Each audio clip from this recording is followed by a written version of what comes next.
أعوذ بالله من الشيطان الرجيم بسم الله الرحمن الرحيم الحمد لله وكفى والصلاة والسلام على رسولنا المصطفى وعلى آله وصحبه الشرفاء وبعد.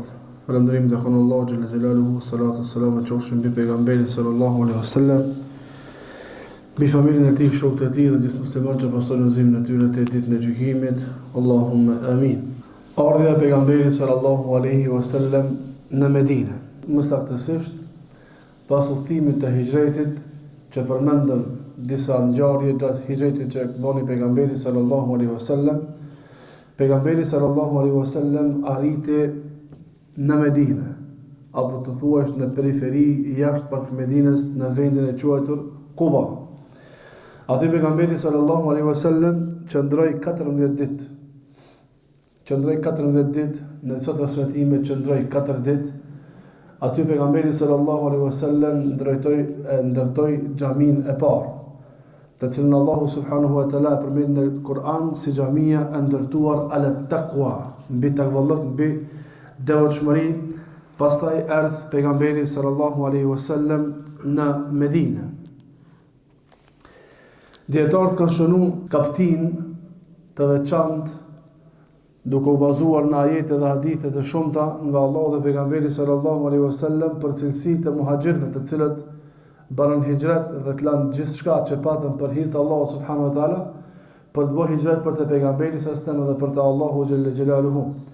E pejgamberi sallallahu alaihi wasallam tha: "Innamal a'malu binniyati wa innama likulli imri'in ma nawa." Me vërtet veprat janë sipas niyetit dhe njeriu e merr atë të cilën ka bërë niyet.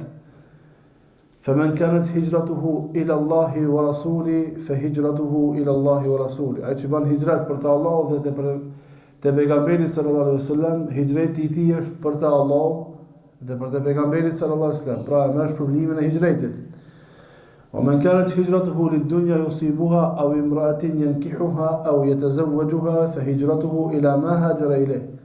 Ai që bën hijret për diçka të kësaj dunjaje, pra bën shpërngulje për një vendi me një vend tjetër për diçka për kësaj dunjaje, apo për ndonjë grua për ta martuar, fa hijratuhu ila ma hajara ilay. Hijreti i tij është për atë çka ka bën jetë, për atë çka është nis.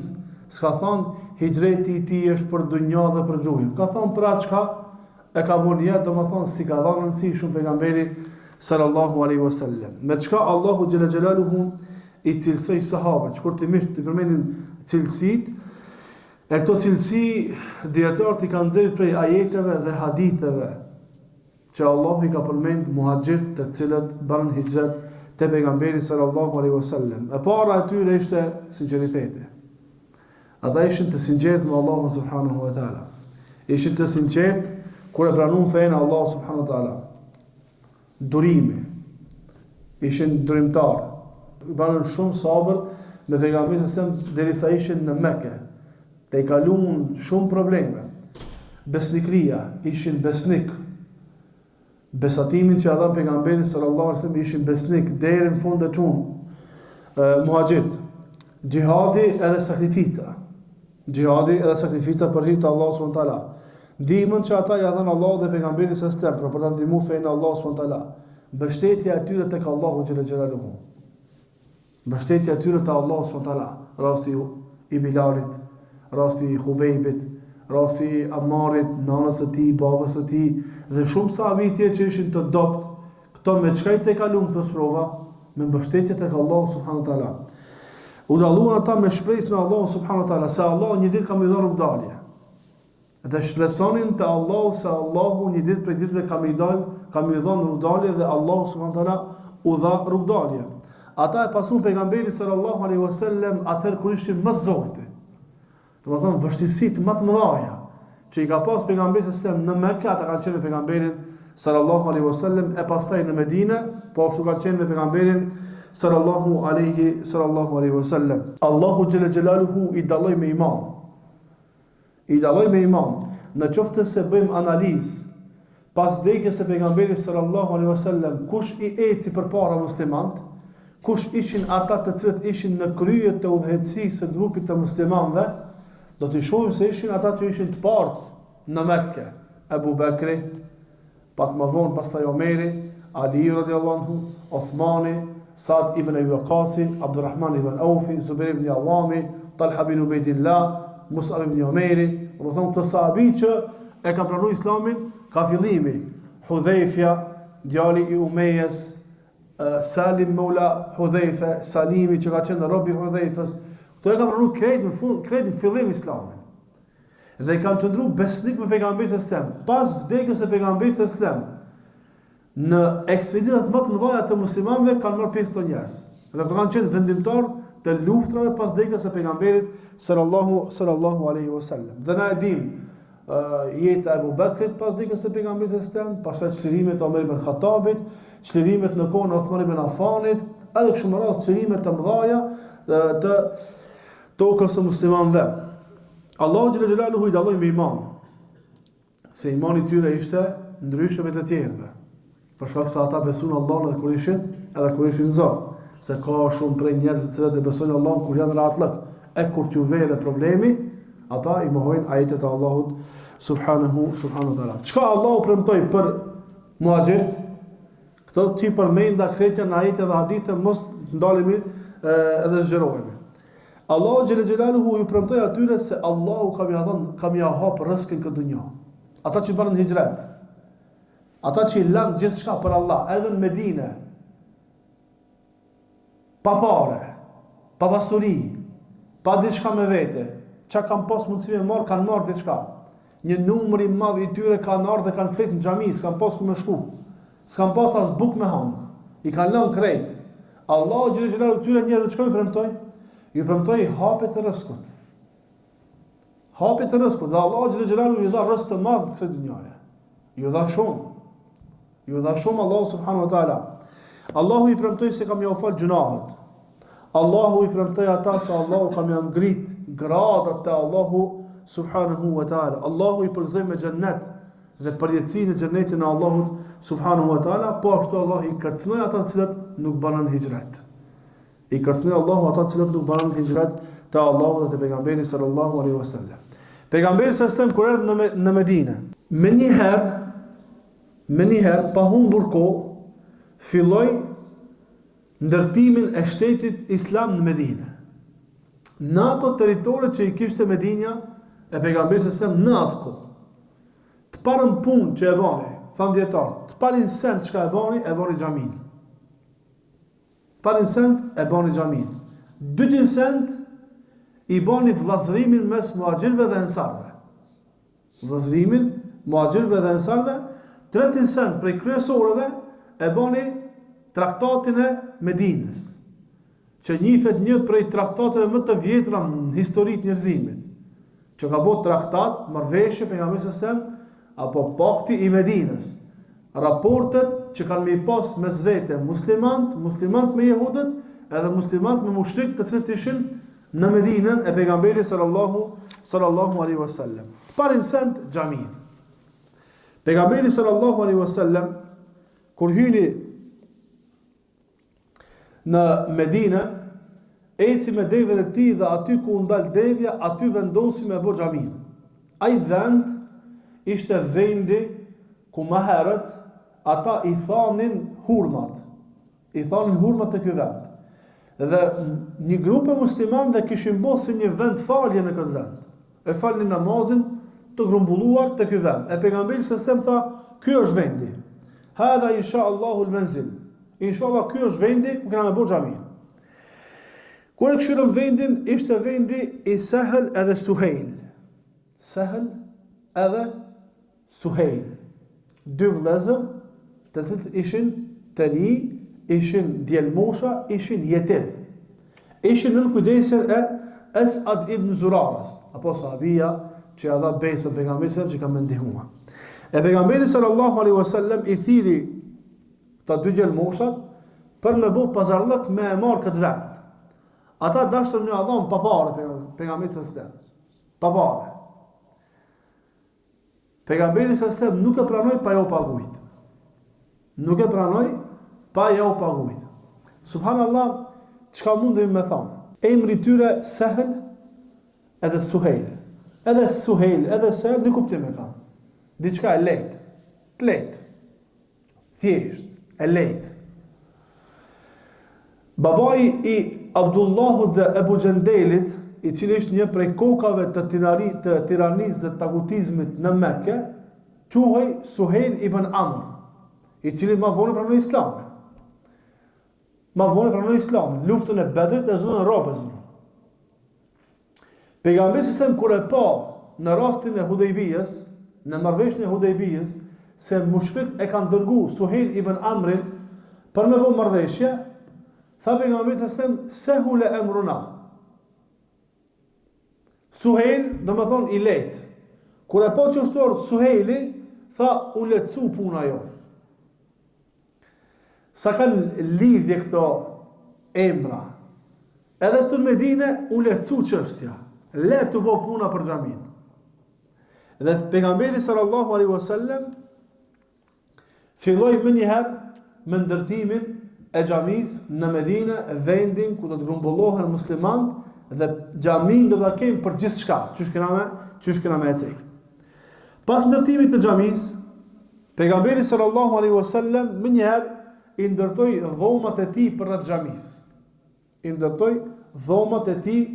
rreth xhamisë. Ajo çka është shumë e rëndësishme nga jeta e pejgamberit sallallahu alaihi wasallam, se në atë kohë në Medinë, Medinja ishte e njohshme se kishte shtëpi në kate, ose kishte kështjella, kalaja, më të mëdha, më të vogla. Secila kabile, secili fis e ka pas në një kështjellë të vetën, që e kanë shfrytzuar për lufta dhe kështu me radhë. Medina ishte e njohur, ndash të jehudët, ndash të arabët. Pejgamberi sallallahu alaihi wasallam, subhanallah, ndërtoi dhomat e tij për rreth xhamisë shumë të thjeshta. Sa ishin të thjeshta?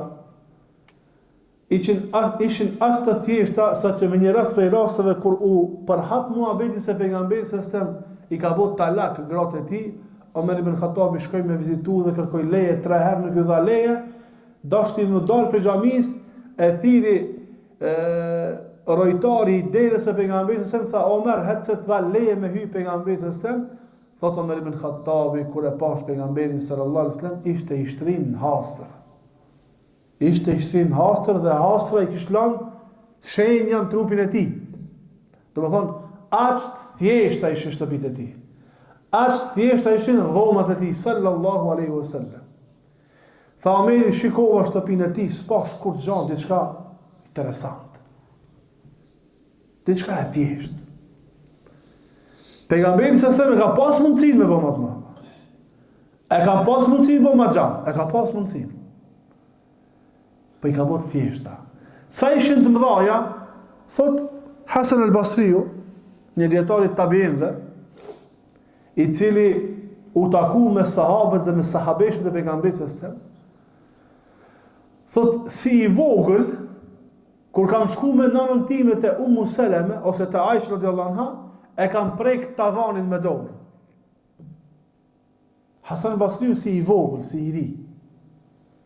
Pra, shtëpitë e këtij njeriu më të madh në sipërfaqen e tokës, ishin shumë të thjeshta. Kanë thënë dietarët, nuk ishin si pallatet e Kisrës, udhëhecit të persianëve apo të Kajserit, udhëhecit të romakëve, edhe kështu me radhë. Ishin shumë të thjeshta. Dhe kjo na jep neve një mësim se pejgamberi sallallahu alaihi wasallam i kishte syt e drejtuar ka ahireti.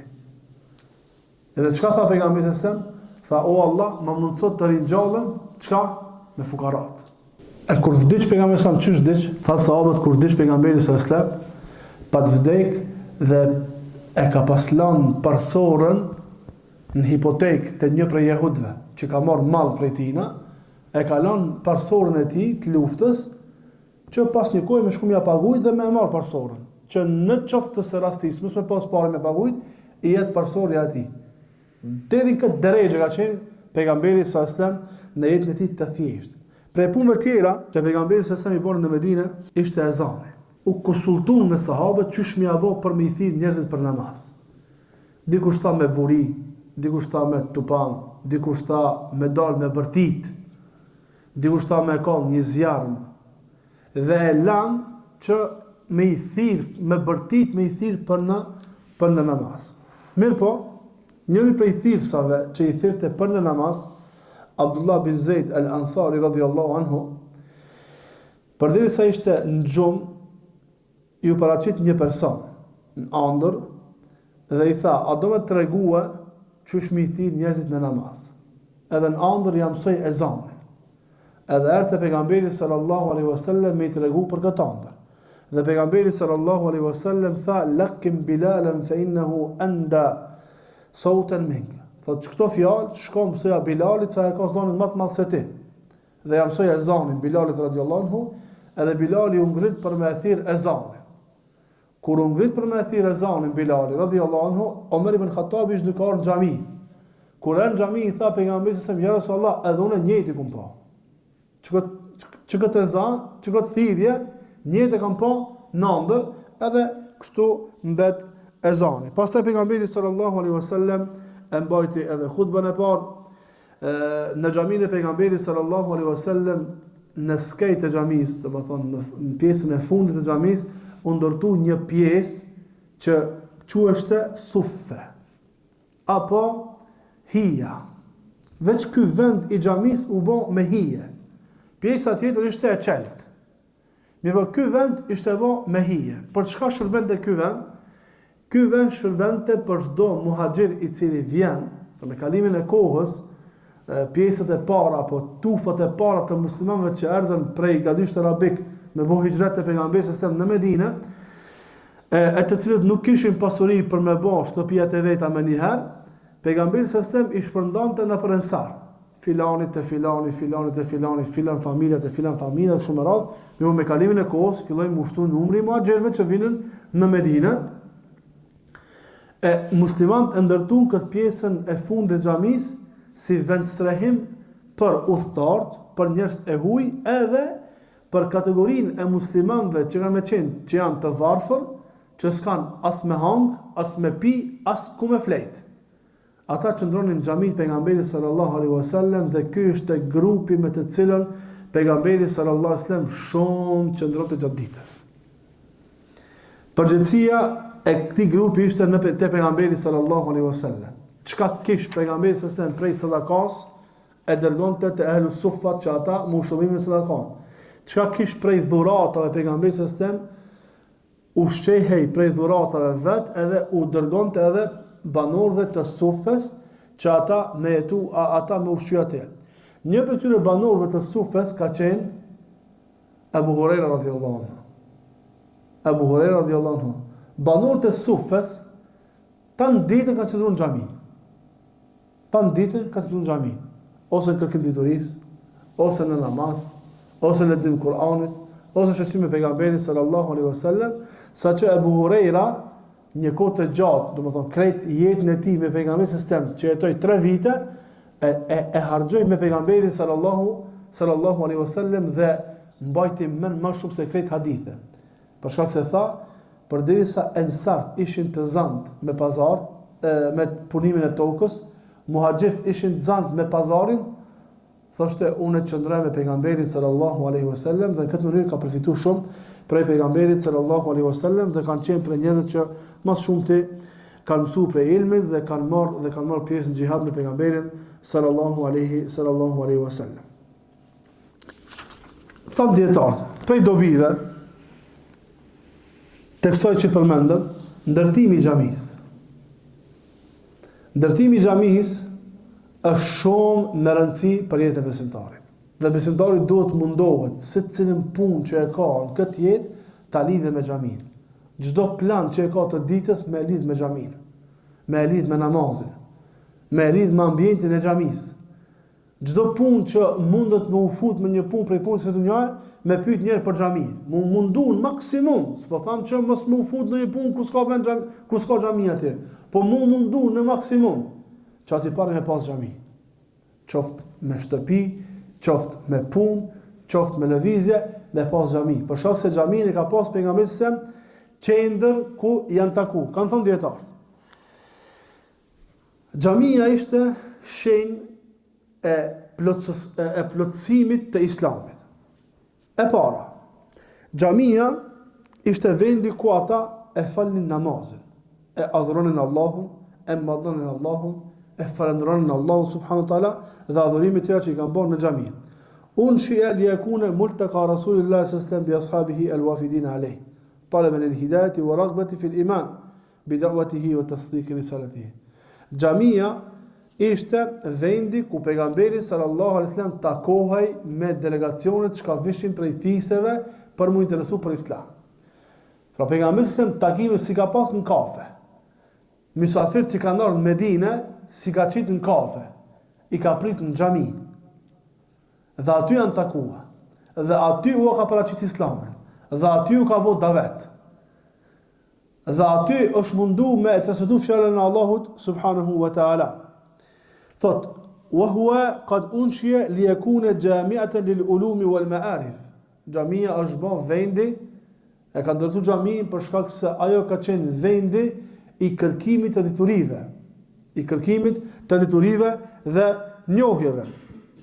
Xhamia ka qenë vend strehimi i nevojtarëve, i të hujve, i udhëtarëve, i fukarave.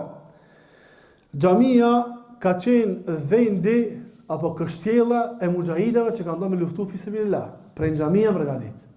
Në xhami ka thirrë pejgamberi sallallahu dhe prej xhamia përgatit dhe në xhami kanë bë planet dhe prej aty kanë dalë me luftu në rrugën e Allahut subhanahu wa taala. Xhamia ka qenë qendra e vëzhgimit të armiqve. Prej xhami pejgamberi sallallahu i ka dërgu inspektorët e tij për me vëzhgu terrenin. Dhe xhamia ka qenë gjithçka për shokët e pejgamberit sallallahu alaihi wasallam, për shkak se prej aty kanë bërë gjithçka shokët e pejgamberit sallallahu bashkë me pejgamberin sallallahu alaihi wasallam. Ajo që na mëson për kësaj që përmendëm është shembulli praktik i terbijes, i edukatës. Pejgamberi sallallahu alaihi wasallam me durt e veta, fill i pari e ka marrë dhe ka fillu punën e xhamisë. Jo se ka qenë pejgamber e tash ju punoni se unë jam pejgamberi i Allahut. Ju xhamatlit punoni se unë jam hoxhun e kam qëra punë kam. Apo unë jam dietar unë kam qëra punë, tash to punë të vogla bëni ju. Jo, pejgamberi sallallahu e ka marrë fillimisht ai, pastaj pas ti shokët e pejgamberit sallallahu alaihi wasallam kanë punuar dhe me durtë veta kanë bërë tulla pejgamberit sallallahu alaihi wasallam dhe në këtë mënyrë i kanë çu praktikisht sahabët se çish bëhet edukimi i gjeneratave. Pejgamberi sallallahu alaihi wasallam në ndërtimin e xhamisë, ezanit, pastaj edhe vllazimit të ensarve, traktatet e Medinës, me këto i vendosi shtyllat e shtetit islam në Medinë. Elusim Allahun që Allah të mundson të lexojmë nga jeta e pejgamberit sallallahu alaihi wasallam dhe të përfitojmë. Wa subhanakallahumma bihamdika, la ilaha illa anta, astaghfiruka wa atubu ilaik.